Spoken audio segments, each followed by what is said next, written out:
शेर का इलाज। एक बार जंगल का राजा शेर काफी बीमार पड़ गया। जंगल के सभी जानवर उसे देखने उसकी गुफा में आए।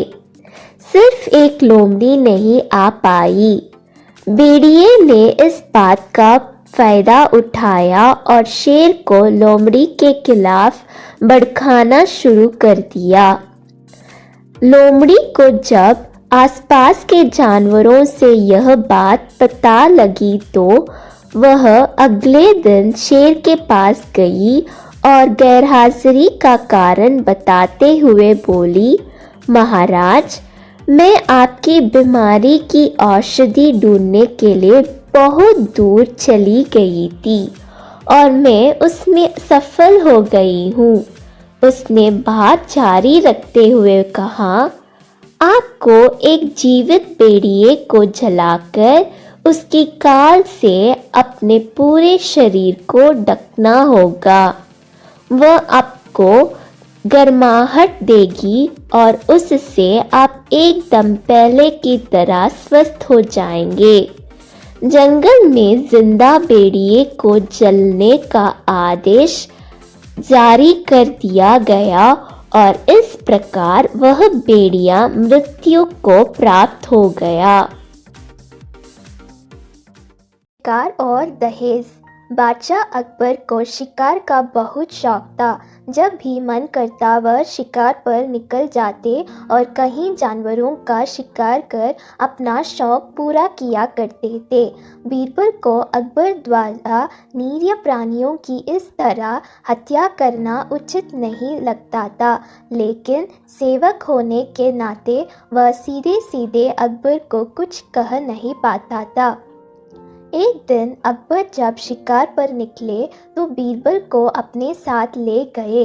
बीरबल अवसर की तलाश में था कि किसी तरह अपनी बात बादशाह के सामने रख सके। अपने अपने घोड़ों पर बैठे जब वे जंगल पहुँचे तो वह एक पेड़ पर उन्हें दो उल्लू दिखाई पड़े जो जोर जोर से चिल्लाकर आपस से लड़ रहे थे। यह देखकर अकबर को हैरानी और जिज्ञासा दोनों हुई।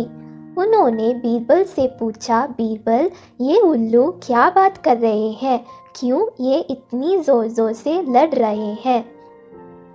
बीरबल ने जवाब दिया, हुजूर, ये दोनों दहेज की रकम तय कर रहे हैं। पहला वाला दूल्हे का पिता है। वो कह रहा है कि उसे दहेज में 40 जंगल चाहिए बिना किसी जानवर के। दूसरा उल्लू दुल्हन का पिता है। वो दूल्हे के पिता से कह रहा है कि अभी वो दहेज में केवल 20 जंगल की ही व्यवस्था कर सकता है। दूल्हे का पिता मान नहीं रहा है, इसलिए दोनों झगड़ रहे हैं। इस बीच एक उल्लू जोर से चिल्लाया। अकबर ने बीरबल से पूछा, अब ये क्या कह रहा है? बीरबल बोला, हुजूर, अब ये दूल्हे के पिता से ये कह रहा है कि यदि तुम 6 माह इंतज़ार करो तो मैं तुम्हें 40 जंगल बिना किसी जानवर के दे दूंगा। अकबर को समझ आ गया कि बीरबल क्या कहना चाहता है।